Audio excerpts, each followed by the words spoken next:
Mesdames, Messieurs, vous suivez le point de l'économie sur Reflet d'Afrique Télévision. Bienvenue.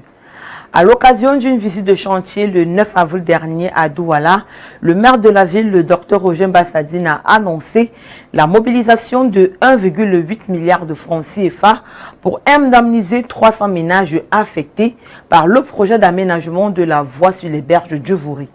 Selon le maire, les fonds sont déjà disponibles et devraient être versés dans les prochains jours aux bénéficiaires afin de faciliter la libération des emprises et de permettre l'avancement du chantier. Lancé officiellement en mars dernier, le projet est actuellement en cours d'exécution sur un tronçon prioritaire de 1,5 km reliant le rond-point Maïtu à Denver dans le 5e arrondissement de la ville. D'après le maire de Douala, cette première section devrait être livrée dans un délai de 2 mois. La deuxième phase des travaux devrait être engagée dans la foulée. L'objectif affiché par la municipalité est d'achever l'ensemble de l'aménagement de cette voie en 2027, conformément au délai contractuel de 24 mois. Le chantier est financé à hauteur de 41,4 milliards de francs CFA sous la forme d'un prêt accordé par la China First Highway Engineering Company à la communauté urbaine de Douala. L'entreprise chinoise assure également l'exécution des travaux.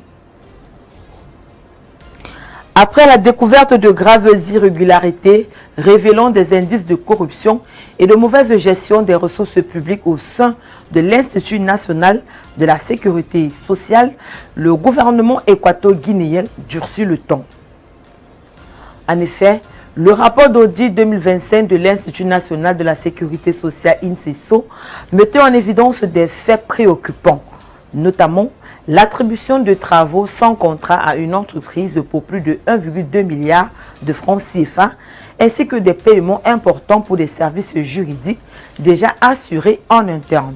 À côté de cela, le rapport relevait des dépenses injustifiées telles que l'achat d'une unité mobile non localisée et l'acquisition de véhicules à un coût largement supérieur au budget initial sans document prouvant leur appartenance à l'institution. De graves défaillances de gestion ont été constatées, notamment l'existence de nombreux comptes bancaires, l'absence de justificatifs pour des dépenses importantes en médicaments, ainsi que des recrutements irréguliers et un manque de rigueur comptable.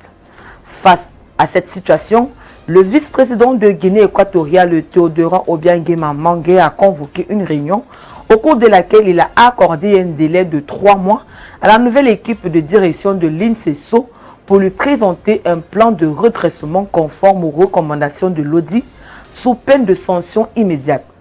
Le vice-président a réaffirmé l'engagement du gouvernement à renforcer la transparence, restaurer la bonne gouvernance et garantir une gestion rigoureuse au service des citoyens. Après 40 ans de prison en République démocratique du Congo, Heineken cède ses parts au groupe mauricien Elna Holding Limited. Selon le communiqué diffusé par Heineken, la cession inclut la reprise des activités de production, de distribution, des effectifs et des relations avec les partenaires locaux. Le groupe précise avoir conservé la propriété des marques et conclu des accords de licence à long terme permettant la poursuite de la commercialisation des références Heineken, Primus, Turbo King, Legend et Music en République démocratique du Congo. Heineken insiste sur le maintien de l'approvisionnement et la préservation des emplois locaux comme objectif déclaré de l'opération. La cession doit permettre aux repreneurs de gérer l'intégralité des flux opérationnels et commerciaux tout en respectant les accords en cours avec les distributeurs et partenaires locaux. Créé en 1923, Heineken Bralima exploite 3 sites de production situés à Kinshasa, Kisangani, Lubumbashi et emploie plus de 700 personnes. Au mois de mars 2026 au Sénégal, 3 cargaisons de pétrole brut ont été expédiées et commercialisées sur le marché international pour un volume total de 2,98 millions de barils. C'est le ministère de l'Énergie, du pétrole et des mines qui a dévoilé ces informations dans son rapport de production des hydrocarbures dans le pays pour le compte du mois de mars 2026. Ainsi, le plateau de production des réserves de Sangomar se poursuit, attestant de bonnes performances du réservoir et des installations. Les prévisions de production pour 2026 ont été revues à la hausse à 31,6 millions de barils, soit une augmentation de 3,5 millions de barils par rapport aux prévisions initiales de 28,1 millions de barils.